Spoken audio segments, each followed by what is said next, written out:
plus en plus de travaux scientifiques prédisent la fin de notre civilisation industrielle, car nous sommes incapables d'évoluer. Elle pourrait s'effondrer comme tant d'autres dans l'histoire de l'humanité, principalement à cause des inégalités dans la répartition des richesses, et de la surexploitation soutenue, et croissante, de ressources limitées. La fin du monde, ou plutôt la fin de nos civilisations actuelles, est un sujet récurrent, et tout à fait plausible, ne serait-ce que par les menaces d'origine naturelle. Mais c'est bien l'homme qui est devenu la cause la plus probable, et immédiate, de sa propre extinction. L'homme est un loup pour l'homme, reprenait déjà Sigmund Freud, dans son livre « Malaise dans la civilisation », une locution qui prend tout son sens, à l'aube d'un désastre prévisible, et d'autant plus imminent. Un projet de recherche très sérieux, dirigé par le mathématicien Safam Tezaret, est soutenu par la Fondation nationale socio-environnementale Synthesis Center, en association avec une équipe de chercheurs en sciences naturelles et sociales, s'est appuyé sur le modèle ANDI, Human and Natural Dynamical, financé par la NASA pour élaborer des scénarios sur l'avenir de notre civilisation industrielle. Des travaux publiés en 2014, dans le très sérieux Elsevier, journal écological économique. Cette étude note que les prédictions de fin du monde, de plus en plus fréquentes, sont très controversées et souvent jugées peu sérieuses. Pourtant, cette recherche tente de donner un sens à des données historiques convaincantes, montrant que le processus de naissance et d'effondrement des civilisations est une réalité historique cyclique et courante. Selon des recherches historiques actualisées, des civilisations complexes sont susceptibles de s'effondrer, soulevant des questions quant à la viabilité de nos civilisations modernes, citant la chute de l'Empire romain, des Mésopotamiens mais aussi d'empires moins connus, et sans doute autant avancés comme Maurya, Gupta, en partie l'Inde actuelle, et la dynastie Han, Chine. Autant de témoignages qui prouvent que des puissants empires à l'origine de civilisations complexes et créatives sont également fragiles et éphémères. Les chercheurs se sont alors intéressés aux facteurs qui provoquent l'effondrement des civilisations avancées afin d'identifier les risques actuels. Plusieurs facteurs déterminants apparaissent alors, la démographie, le climat, l'eau, l'agriculture et l'énergie, des sujets de société bien contemporains. Il est déjà trop tard, l'espèce humaine devrait s'éteindre à la fin de ce siècle. Plus de 15 000 scientifiques lancent un ultime avertissement à l'humanité, qui court à sa perte. Éliminer l'humanité pour préserver d'autres mondes? Et si les extraterrestres y pensaient? Nos civilisations se dirigent vers un effondrement irréversible des écosystèmes terrestres. Ces paramètres sont essentiels pour assurer la stabilité d'une civilisation, et peuvent conduire à son effondrement, lorsqu'ils convergent pour générer deux fonctions sociales essentielles, la raréfaction des ressources, en raison de la pression exercée sur la capacité de charge écologique, et la stratification économique de la société, en élite, riche, et la masse, pauvre, voire très pauvre. Or, ces phénomènes ont joué un rôle central dans les caractéristiques, ou dans le processus d'effondrement, du moins dans les 5000 dernières années des civilisations. Nul besoin de rappeler que nos sociétés industrialisées actuelles connaissent les mêmes travers, une stratification économique très forte, avec une poignée de nantis qui profitent toujours plus des richesses produites par la masse, elle-même, accablée avec un niveau de vie tout juste suffisant pour survivre, et consommer ce que l'on lui dicte. Trop souvent, les optimistes BA parient sur les bienfaits du progrès et de la technologie pour nous sauver de l'égoïsme de l'homme en insistant sur l'amélioration de l'efficacité. Le changement technologique peut améliorer l'efficacité quant à l'utilisation des ressources, mais il a aussi tendance à augmenter à la fois la consommation de ressources par habitant et l'ampleur de l'extraction des ressources. De sorte que, avec l'absence de politique adéquate, l'augmentation de la consommation compense souvent l'efficacité accrue de l'utilisation des ressources. Nuance un peu l'étude. C'est particulièrement vrai pour la plupart des biens de consommation, qui consomment de l'énergie. On se félicite de leur consommation unitaire, qui diminue avec les avancées technologiques, bien que ce soit moins vrai avec les smartphones. Mais ils se démocratisent. On en achète de plus en plus, et on les renouvelle de plus en plus vite, on parle d'obsolescence programmée. Au final, le gain en efficacité est ainsi largement contrebalancé par la consommation de masse et la multiplication de besoins finalement trop souvent futiles. De plus, les chercheurs indiquent que les gains de productivité dans l'agriculture et l'industrie au cours des 2 derniers siècles proviennent de l'augmentation de la quantité des ressources exploitées, plutôt que des gains d'efficacité, aussi considérables ont-ils été.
Notre monde actuel est très proche de l'effondrement.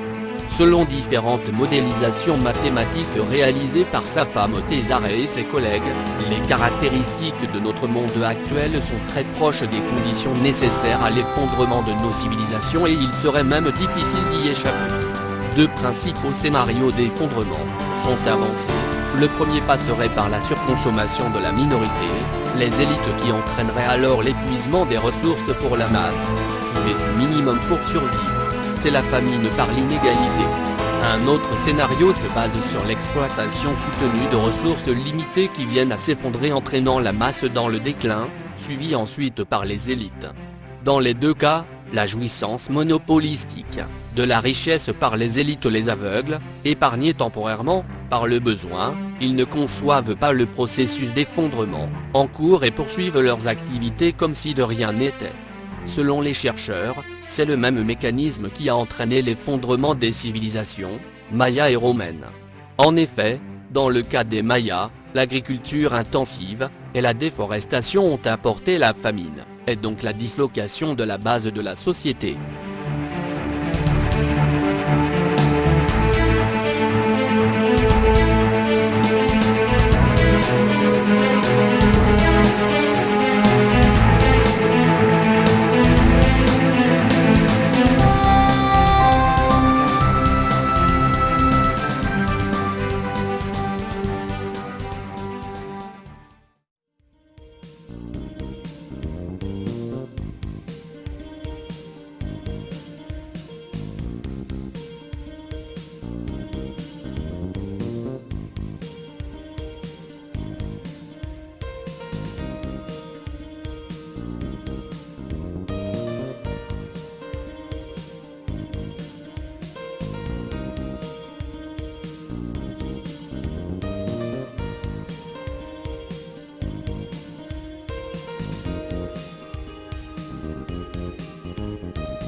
Les 2 principales solutions avancées par les chercheurs sont réduire les inégalités économiques, de manière à assurer une répartition plus équitable des ressources.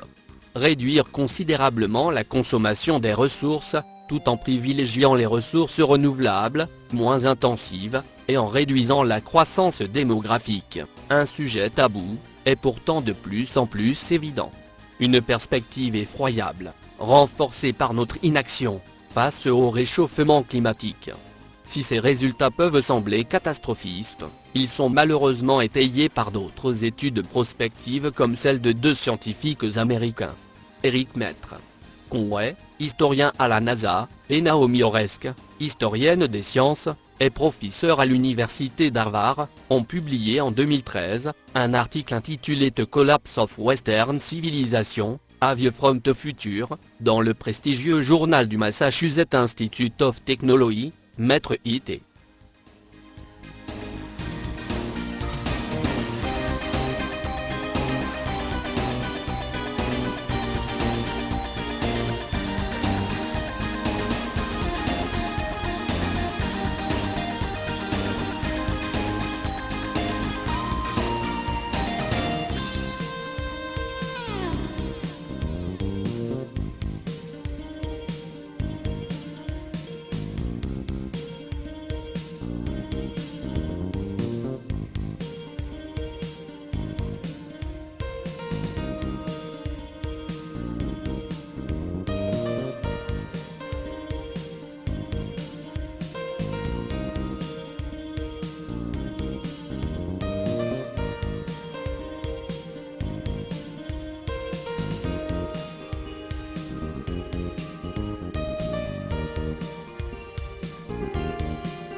Dans cet article, il se pose la question suivante: pourquoi sommes-nous restés inactifs, alors que nous disposions d'informations scientifiques robustes sur le changement climatique, et que nous savions quels terribles événements allaient suivre?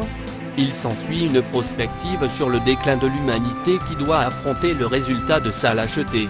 Vagues de chaleur sans précédent, hausse du niveau des océans, panique, émeutes, migration de masse, hausse explosive des populations d'insectes, épidémies. L'ordre social s'effondre dans les années 2050, et les gouvernants, acquis à l'idéologie néolibérale, se retrouvent désarmés devant la nécessité d'une intervention massive de l'État. Là aussi, en imaginant la situation vers laquelle l'humanité s'oriente si rien n'est fait, les auteurs montrent le piège des idéologies aveuglantes qui dominent, le positivisme et le fondamentalisme de marché. Malheureusement, ces mises en perspective apparaissent de moins en moins extravagantes, tant nos sociétés s'acharnent, contre toute logique, à faire perdurer un modèle de développement boulimique, et sans aucun avenir. Pourtant, il est encore tout à fait possible d'éviter de répéter les erreurs du passé, et cet avenir catastrophique peut être écarté si des changements politiques et structurels forts sont mis rapidement en place.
il y a quand même, à la lecture de cet exposé, une ou deux petites choses qui me turlupinent.